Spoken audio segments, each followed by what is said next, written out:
Guys, gals, everything in between, for all you Mindhunter fans. Tonight is the season debut for Mindhunter. So before you watch it, I want to give you 5 things to remember for season 2. In its new season debuting Friday, Netflix's dark and brooding serial killer series picks up where it left off almost 2 years ago. Here's a refresher before watching.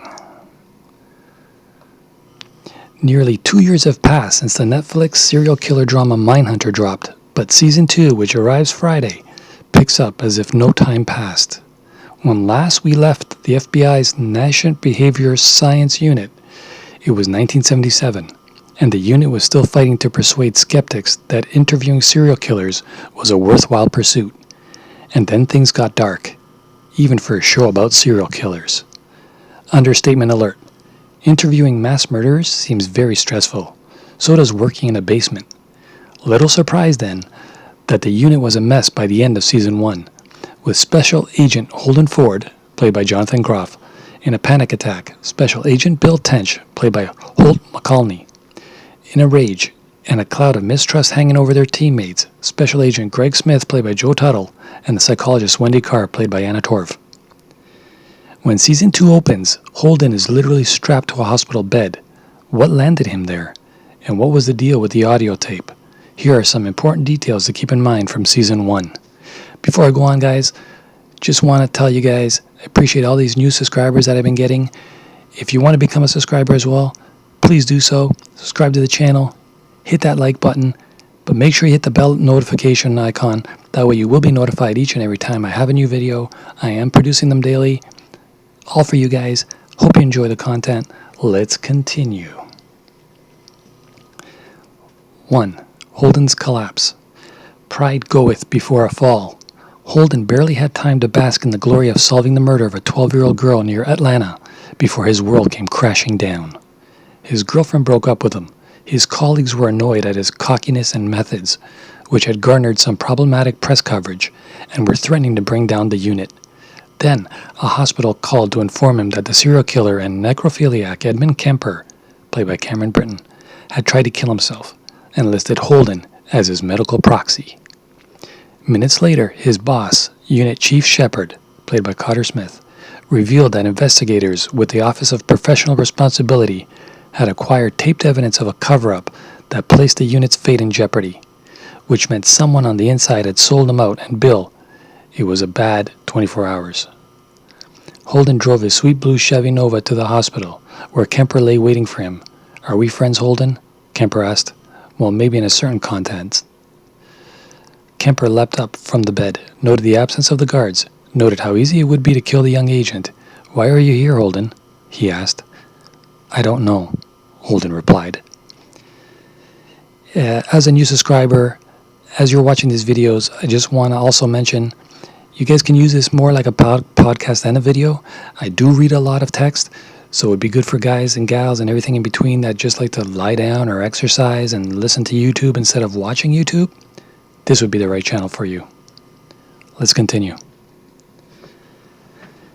And then the killer gave Holden a bear hug. It was uncomfortable.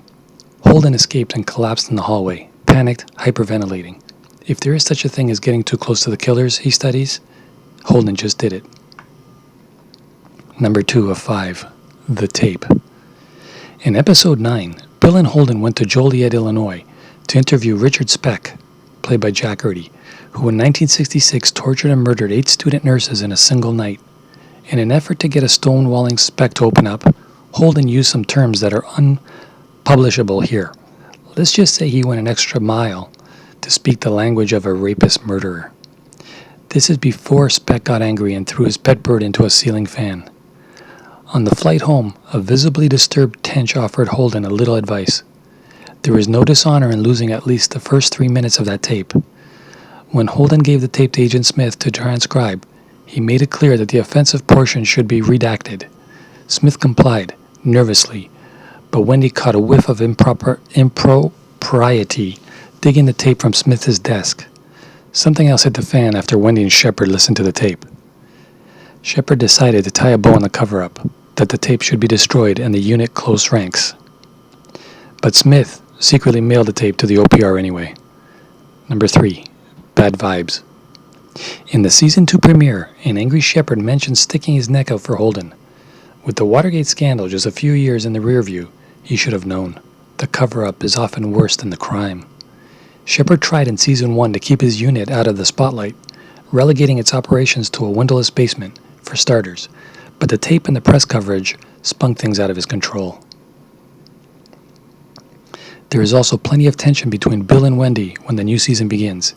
That's because Bill accused Wendy in the Season 1 finale of leaking the tape. Number 4. Agent Jim Barney. In a brief scene last season, an enthusiastic young African-American agent who had driven up to the FBI headquarters in Quantico, Virginia, was showing completing an interview with Bill and Wendy. "Word is out, y'all are onto something big in this basement," he said. He was looking for a transfer, hoping to join the team. Bill was impressed. "He's our best candidate," he said. "I think we should hire him." Wendy wasn't so sure. "Our list of potential subjects are 80-90% white and probably racist," she said. He could incite a response that affects the study. Bill saw immediately that she was right, but he was bummed. Probably not as bummed as he was after the guy that did hire Smith ratted out the unit. And finally, number 5, BTK. The first 3 episodes of Season 2, which were made available to journalists in advance, opened the same way most of the Season 1 episodes did, with day-in-the-life scenes of an awkward, bespectacled family man in the Wichita, Kansas area, Sonny Valicenti, who has some disturbing sexual and artistic compulsions. In Season 1, we saw him with latex gloves, a gun, duct tape. We see him practicing knots. The season ended with a scene in which he burned his drawings of bound and gagged women. The end credits continue to call him ADT Serviceman after his daytime occupation. But close observers last season tied him early to another 3-letter abbreviation, BTK. Those 3 letters stand for bind, torture, and kill, and they form the self-imposed nickname of the real-life killer, Dennis Rader. You guessed it, the nickname describes what he did to his victims.